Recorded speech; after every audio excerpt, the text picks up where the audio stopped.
can't believe you're still here. Why haven't you packed your bags yet?" Kyle's voice boomed through the kitchen, his sharp words echoing off the tiled walls. I wiped my hands on a dish towel, fighting the urge to snap back. "Because this is my home too, Kyle. I'm not leaving just because you bark orders," I responded, keeping my voice steady.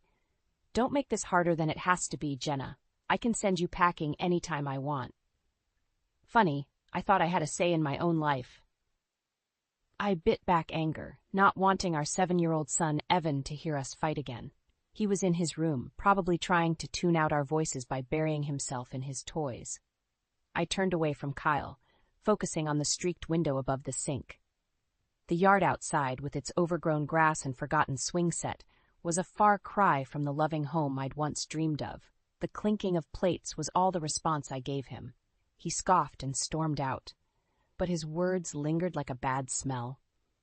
Later, I found myself on the phone with my brother Logan. He was in his early 40s, always the solid rock in my life. "Logan, do you have a minute?" I asked, feeling the sting of tears in my eyes. "Always for you, sis. What's going on?" "It's Kyle. Again, he keeps pushing me to leave. I don't know how much more I can take." Logan's sigh crackled through the line. "Why don't you just come here for a while? Bring Evan. Get away from him." "I wish it were that easy," I said, glancing at the clock. It was close to dinner.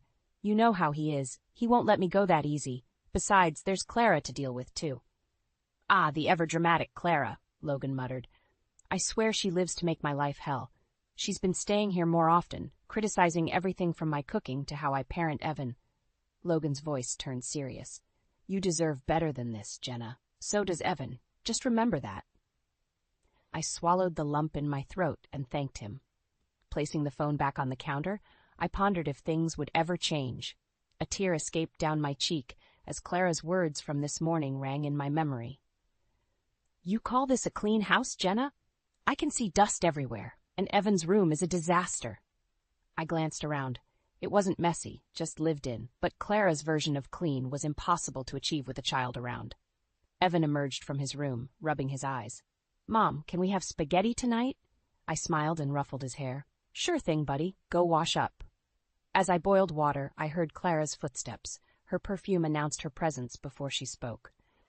"Jenna, I need you to organize a reunion for my birthday, a big celebration with the family. And yes, it will be on your dime." My grip on the spoon tightened. "Of course, Clara. Anything else?" She smirked. "Just try not to embarrass us again." I felt my anger bubbling beneath a mask of compliance. "I'll make sure everything is perfect." "Good. I'll expect nothing less." She drifted away, leaving a trail of condescension. I owed her nothing, but found myself trapped, again and again, in her web. That night, after putting Evan to bed, I stared at the ceiling, my mind churning. It was clear now. If I stayed passive, Clara and Kyle would drain every ounce of happiness from me. I had to be strong, not just for me, but for Evan. Maybe I couldn't leave just yet, but I could start planning my way out. Their control had to end, and I would be the one to break free. I switched off the lamp by my bedside, the darkness covering the grimly determined smile on my face. Tomorrow, I would take the first step. Because this was no longer just about survival. It was about making them pay for every wound, every scar. I awoke the next morning to the sound of the front door slamming. Kyle was already gone. Probably off to some meeting that he'd cobbled together to look busy.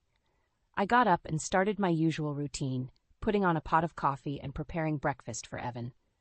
"Mom, can I have pancakes today?" Evan asked, a hopeful look in his eyes. "Sure thing, buddy. Pancakes it is," I said, smiling at him. As I flipped the pancakes, my mind drifted to the conversation with Logan last night. Just as I placed a plate in front of Evan, Clara walked in, her expression as sour as ever. She took one look at the pancakes and shook her head disapprovingly. "Pancakes again? You should be giving him something healthier," Clara sneered, taking a seat at the table. "Good morning to you too, Clara," I replied, my voice level.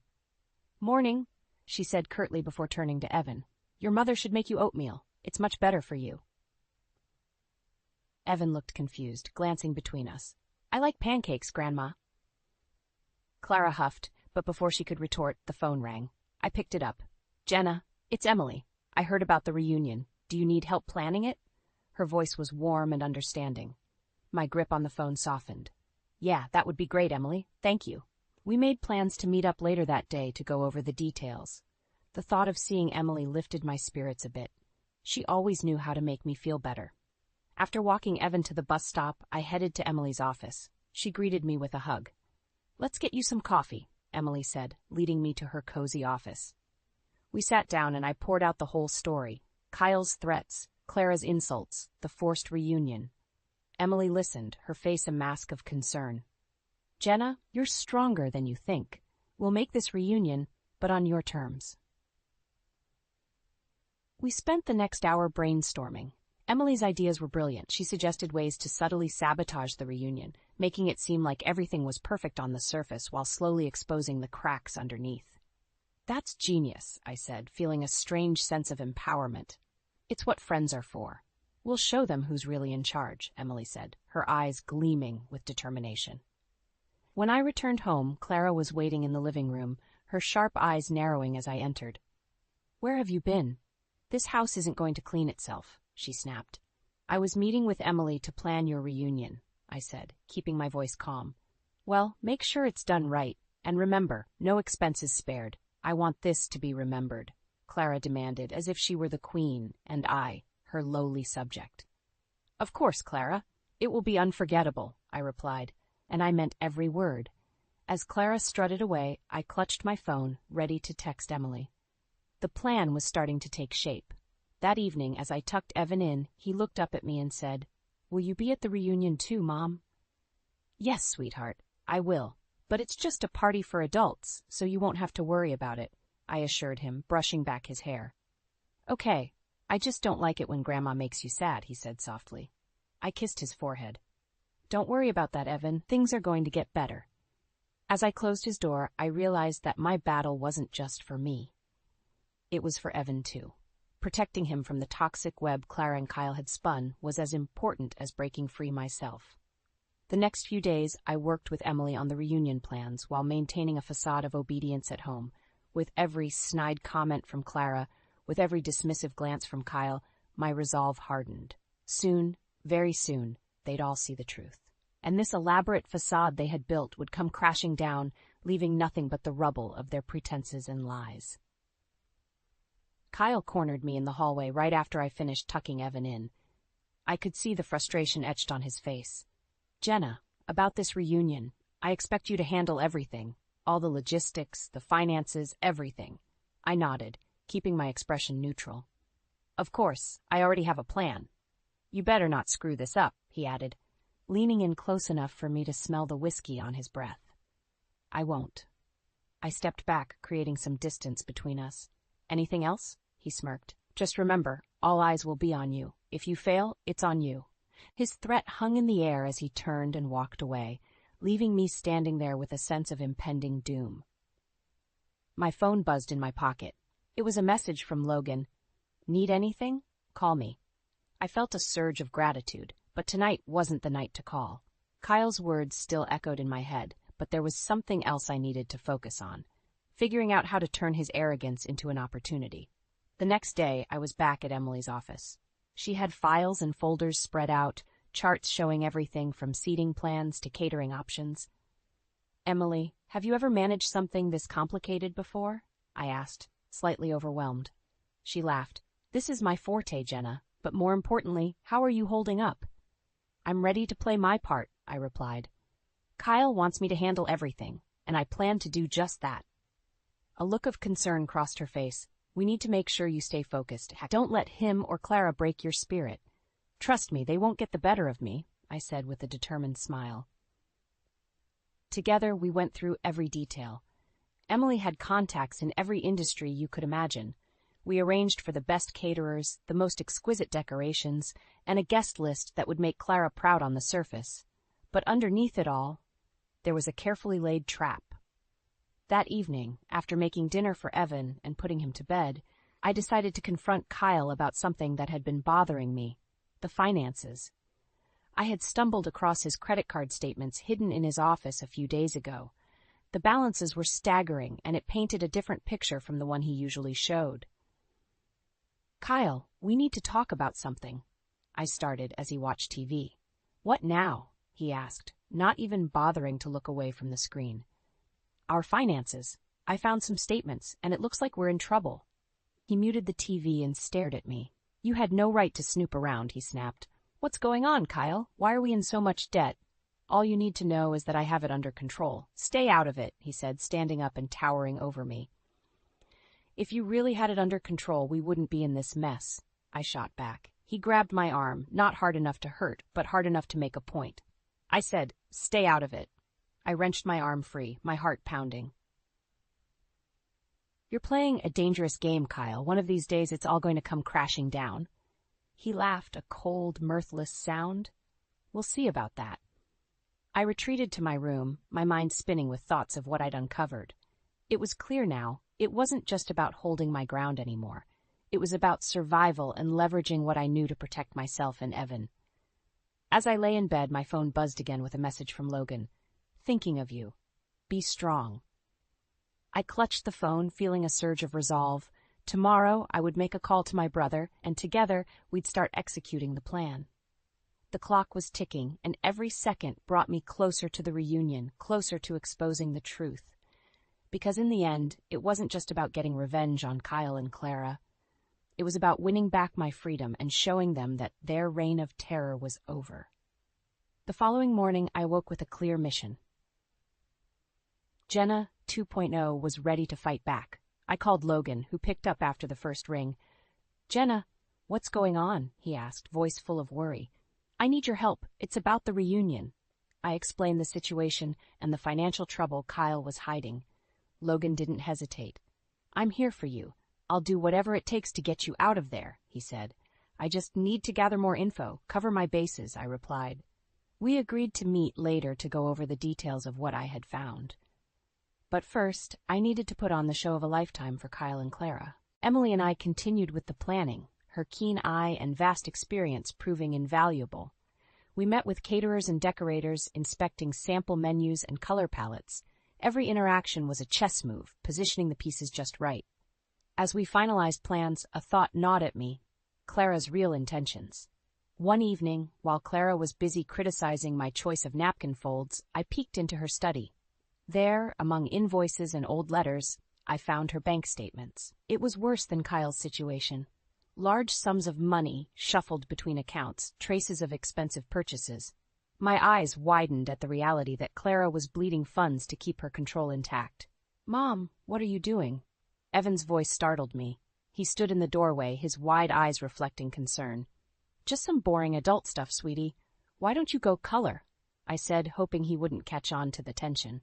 Okay, he said, his innocent face breaking into a small smile before he trotted off.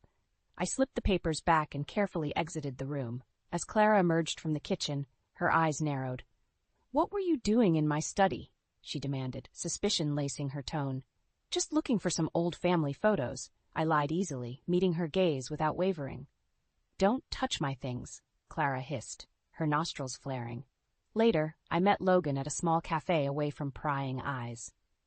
I spread out what I had found on the table. Logan whistled low.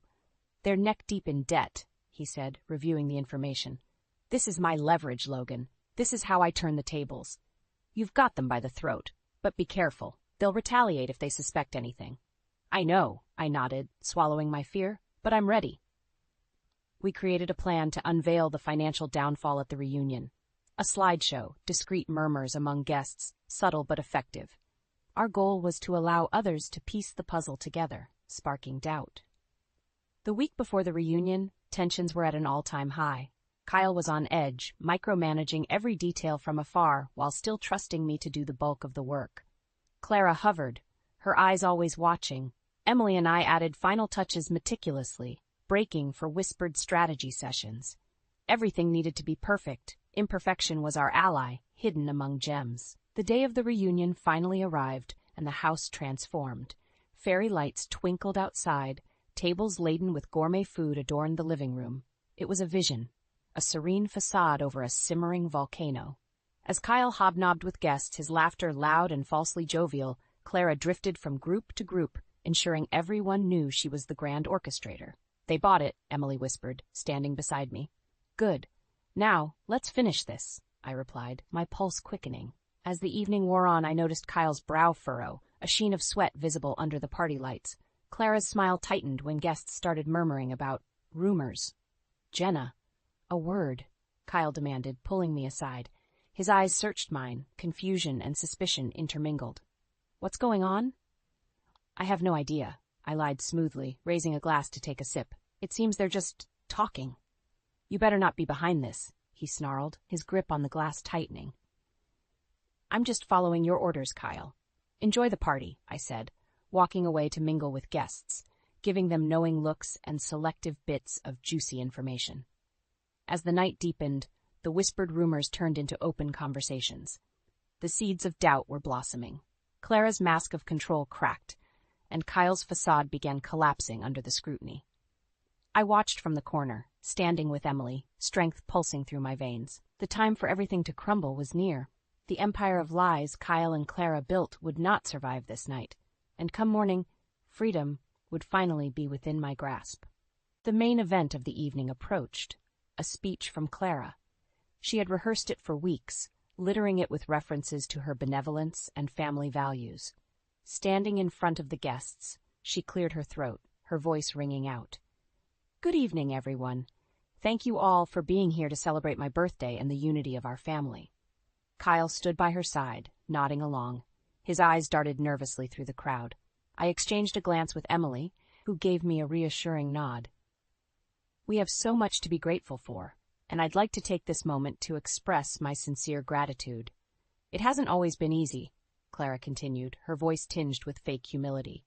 In the back of the room, Logan began to quietly circulate, strategically striking up conversations about the whispers he heard regarding Kyle and Clara's financial situation. The rumors began to ripple through the crowd, each murmur louder than the last. I approached the stage with a tray of champagne, stepping up to Clara as she finished her speech. "A toast to your health and happiness, Clara," I said loudly enough for everyone to hear. Clara smiled thinly, accepting the glass. "To family," she echoed, lifting it high. As everyone clinked their glasses, I caught Kyle's eye and nodded toward the projector screen where the slideshow was about to start. He didn't know what was coming, but unease crept into his expression. The first few slides were innocent family photos, but as the montage progressed, images of extravagant purchases and high-life snapshots began to blend with spreadsheets showing massive debts. Gasps filled the room. Clara's smile faltered. "Wait, what's this?" she stammered, panic rising in her voice as the images began to tell a damning story. Kyle's face grew pale. He lurched forward, trying to stop the presentation, but Logan intercepted, making it look like an accident. "Sorry, didn't see you there, Kyle," Logan said, stepping aside with a grin. "What are you doing?"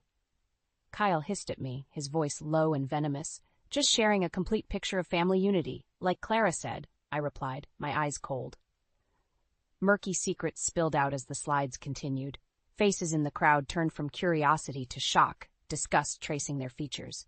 Key family members, the ones who mattered most to Clara and Kyle, began whispering among themselves, their faith shaken. Clara's grip on her champagne flute tightened, and she turned to me, eyes blazing with fury. You did this." I stood my ground, meeting her gaze evenly. "Everyone deserves to know the truth." Kyle stormed toward the projector, yanking the plug out. "Enough!" he barked, but the damage was done. Silence hung heavy in the room. Clara tried to compose herself, a manic desperation in her eyes. "Please, everyone, this is a misunderstanding. It's not what it looks like." One of Kyle's uncles, an imposing figure named Robert, stepped forward. "A misunderstanding? How do you misunderstand years of debt and deceit?" Kyle stammered. "Uncle Robert, please, we can explain." "No need. I can't believe this is how you've been operating, Kyle," Robert said with a disappointed shake of his head. The atmosphere shifted irrevocably. Clara's regal demeanor crumbled, and she looked around helplessly. Kyle's attempts to salvage the night failed miserably. Guests began to leave, their polite goodbyes tinged with disdain. Emily leaned in, whispering, "You did it. They're done." As Clara staggered out of the room, she shot me a withering look. "You think you've won, but this isn't over." Kyle followed her, dejected and defeated. I watched them go, feeling an overwhelming surge of relief and triumph. The clock ticked closer to midnight, and the house, once a battlefield, began to return to its usual silence. Logan and Emily stayed behind to help clean up, their presence a calming balm on a night filled with chaos. "Thank you," I said, hugging them tightly. "No thanks needed, sis. You were incredible," Logan said, pride in his eyes. Emily added, "This is just the beginning, Jenna. Now you can start truly living." And for the first time in a long while, I believed her. The house that had once felt like a prison was now just a building, stripped of its power over me. Tomorrow would be a new day, and I was ready to face it, stronger and freer than ever before. The morning after the disastrous reunion, I woke up feeling strangely light, but the sound of Clara's strident voice soon shattered the newfound peace. "How dare you humiliate us like that?" Clara screeched, barging into the kitchen where I was making Evan's breakfast. Before I could respond, Kyle stormed in after her, his eyes blazing with fury. "You think you're clever, don't you, Jenna? I'll make sure you regret this." I took a deep breath, standing my ground. The truth was bound to come out. You can't blame me for your lies. Clara lunged at me, but Kyle held her back. "You've turned this family against us," she spat, her eyes wild with rage. "You'll pay for this." "You brought this on yourselves," I said calmly. "Now, if you don't mind, I have a son to feed." Just then, Evan walked in, rubbing his sleepy eyes. "Mom, what's going on?" "Nothing, sweetie," I said, smiling down at him. "Just go get dressed for school, okay?" Evan nodded and shuffled back to his room. His presence diffused some of the tension. Kyle leaned in close, his voice low. "This isn't over, Jenna. You'll regret ever crossing me." I met his gaze, unflinching. "Try me." With a final glare, Kyle turned and dragged Clara out of the kitchen. The tension was palpable, but I refused to let it break me. Not now, not ever. Once Evan was off to school, I called Logan and filled him in on the morning's confrontation. "Jenna, you need to be careful. Kyle sounds unhinged," Logan warned. "I know, but I'm not backing down," I replied. "I need to do this, for me and Evan." We agreed to keep in close contact and ensure my safety. I spent the rest of the day working with Emily on potential job opportunities and figuring out my next steps. As the afternoon bled into evening, Kyle confronted me again. This time, he had a disheveled and weary Clara in tow. "What now?" I sighed, exhausted by their relentless anger. "You need to fix this," Kyle demanded. "Call the family. Tell them it was all a misunderstanding." "Why would I do that?" I asked, folding my arms across my chest. "Because if you don't, I'll make sure you and Evan have nothing," he threatened, his face inches from mine. "You forget," I said coldly, "that I already have nothing, thanks to you." Clara, her face twisted with desperate anger, chimed in. "You just wait, Jenna. You think you're smart, but we'll see how long you can last without us." I smirked, feeling a rare sense of power surge through me. "Watch me." They stormed out, leaving me alone in the quiet house. I sat down, my heart pounding with a mix of fear and exhilaration. They were losing control, and they knew it. Later, as I tucked Evan into bed, he looked up at me with concern. "Mom, are we going to be okay?" I brushed the hair from his forehead and smiled. "Yes, Evan, we're going to be just fine." The days following the reunion were a whirlwind of whispers, calls from concerned family members, and the slow unraveling of Kyle and Clara's control. The final blow came when Robert, Kyle's influential uncle, arrived unannounced. "I need a word with you, Jenna," he said, his expression serious yet kind. "Of course," I replied, leading him to the living room. "I wanted to apologize for what you've been through," Robert started. "It's clear now that Kyle and Clara have been living a lie." "Thank you," I said, touched by his sincerity. "And that's why I've decided to support you and Evan. Whatever you need, I'm here." Relief washed over me, and for the first time in a long while I felt a true sense of hope. "Thank you, Robert. That means more than you know." With Robert's backing, the tide had truly turned. The fortress of lies Kyle and Clara had built was in ruins, leaving them exposed and isolated. That evening, as I stood on the porch watching the sunset, I knew the battle was far from over. But I had allies, strength, and most importantly, the determination to see it through. Tomorrow would bring new challenges, but for tonight, I let myself savor this small victory. Evan and I were on the path to freedom, and no one, not Kyle, not Clara, could stop us now. The fallout from the reunion continued to ripple through our lives. Clara's usual iron grip on the family began to weaken, her manipulations exposed to those who once revered her. She was dealing with the social ostracism that came with her unveiled deceit, while Kyle's temper spiraled out of control. One evening, Kyle confronted me. his anger a barely contained storm. "You've ruined everything, Jenna," he shouted, his face flush with rage. I stood firm, keeping my voice steady. "This was your doing, Kyle. You and Clara lied and deceived everyone." He took a menacing step toward me, but just then the phone rang. It was Emily. I answered, keeping my eyes locked on Kyle. "Jenna, are you okay?" Emily asked, her voice tight with concern. "I'm fine, Emily," I replied, my tone deliberately calm. "What's up?" "I've got a job opening at the planning business. I think you'd be a perfect fit. Can you come by tomorrow to discuss it?" I couldn't help the small smile that tugged at my lips. "Absolutely. Thanks, Emily. I'll see you then." As I hung up, Kyle's snarl pulled me back. "A job? Now you think you can just walk away?" "Yes, Kyle. That's exactly what I think," I replied, walking past him without fear. The next day, I met with Emily and signed on to help her with events. It was a small but empowering start, a step toward financial independence. Later that week, Clara's desperation reached new heights. At a family gathering, which she had not organized, a scene erupted. Clara stumbled to her feet, visibly intoxicated.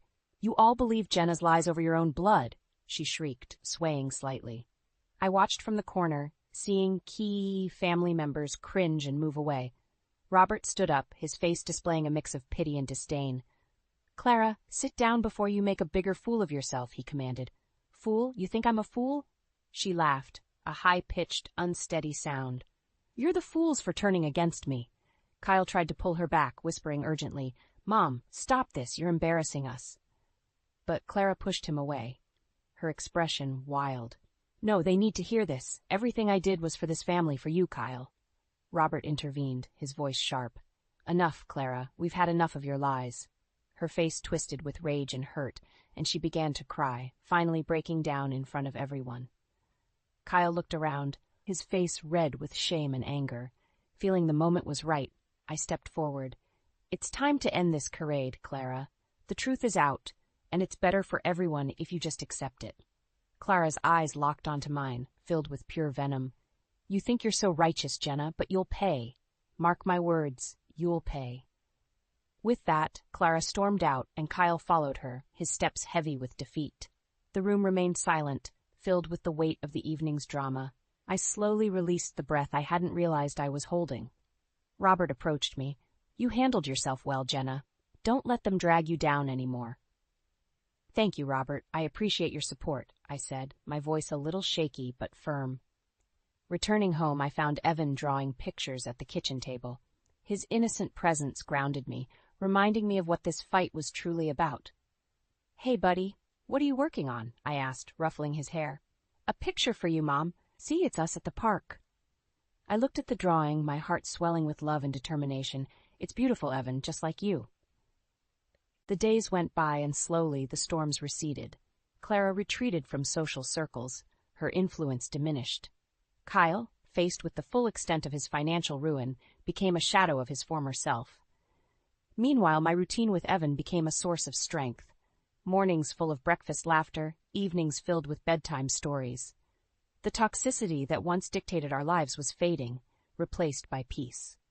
As I lay in bed one night, my phone buzzed with a message from Logan. "Proud of you, sis. You did it."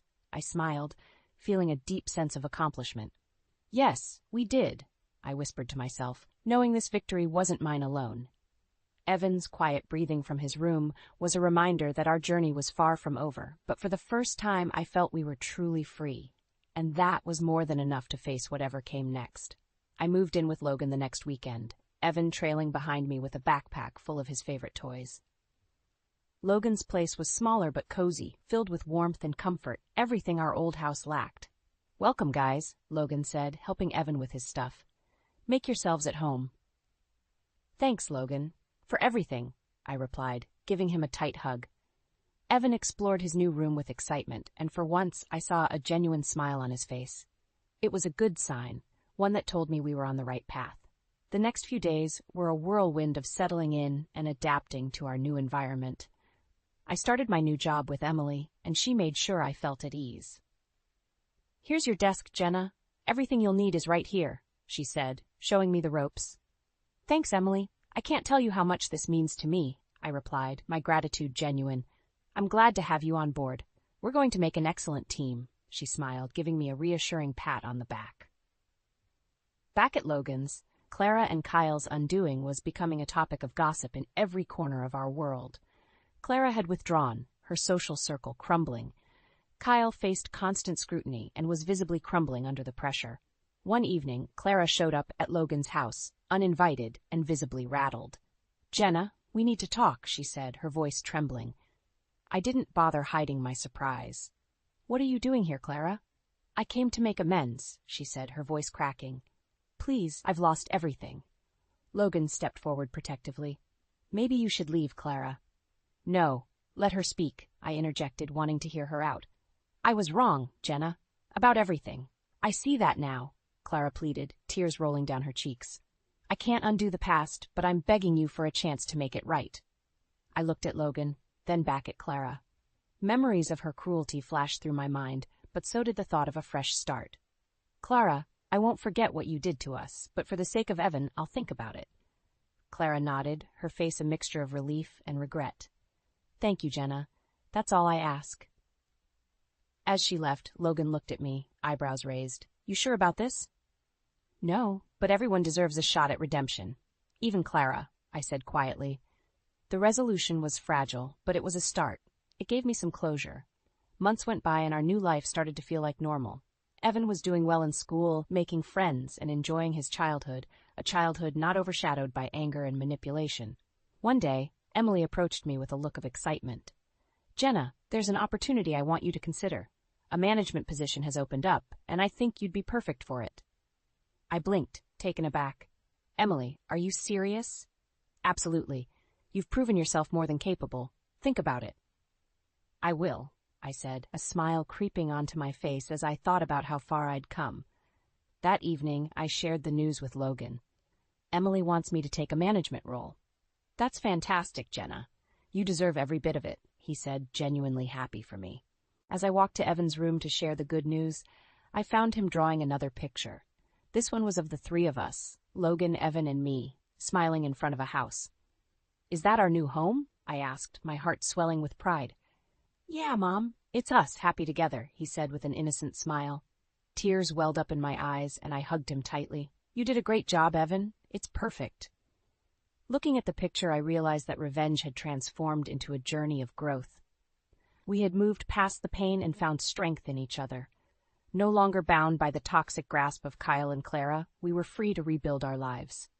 As I tucked Evan into bed that night, I whispered, "We're going to be just fine, Evan. Better than fine. We're going to be great." Our battle was over, and we had won more than just freedom. We'd gained a new beginning. This was our story now, rewritten in strength and love. And as I closed my eyes, I knew our future was as bright as the morning sun.